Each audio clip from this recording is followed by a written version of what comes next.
Hey, my name's Andrew, and if you want to ditch cushion without banging up your body, this is the best technique for walking in barefoot shoes. Back in 2017, when I started running in barefoot shoes, I switched from a heel strike to a forefoot strike, and it just felt like the natural thing to do. But when I started wearing minimalist shoes into work and out on hikes, it was more awkward. Like, wait, am I also supposed to walk forefoot? Naturally, I turned to YouTube for advice, but everyone seemed to disagree, so I decided to experiment for a couple of months, and what I learned is that the secret to a good barefoot walking technique is not about which strike you use, but when.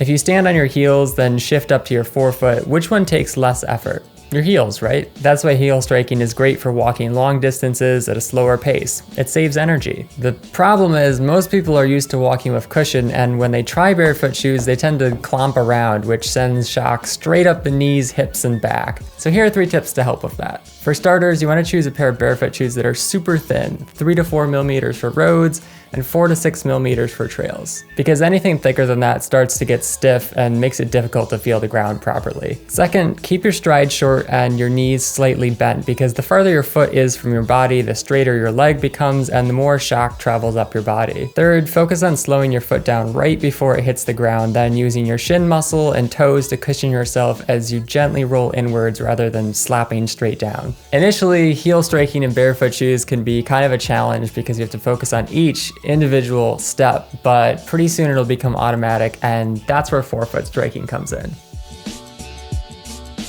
If you tap your foot softly on the floor, both your heel and your forefoot are virtually silent, but if you tap harder, your heel will make a loud clunking noise, which is why it's better to run forefoot. But walking with a forefoot strike can come in handy too, particularly in situations where you need more agility or shock absorption. So here are 3 tips to keep in mind. First, it helps to have a pair of Vibram 5 fingers because they're much more flexible than normal shoes.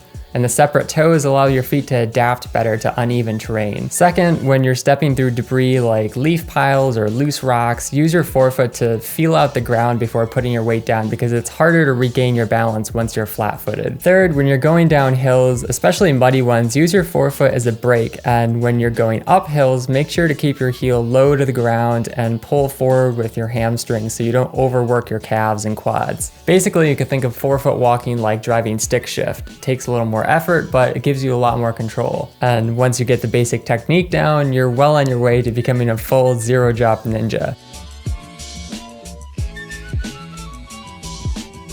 Overall, there's no right or wrong way to walk in barefoot shoes, just the way that works for you. So the secret to a good barefoot walking technique is simply listening to your body with each step and switching between a heel and forefoot strike depending on what feels natural in the moment. That said, if you really want to get to know yourself, then just ditch the shoes for a day and go wander barefoot around a local field or trail. Also, if you want to take things a step further, I've put links down below to my guides on barefoot shoes and forefoot running, and if you have a question on any of that, let me know in the comments. Thanks for watching. Catch you next time. Peace.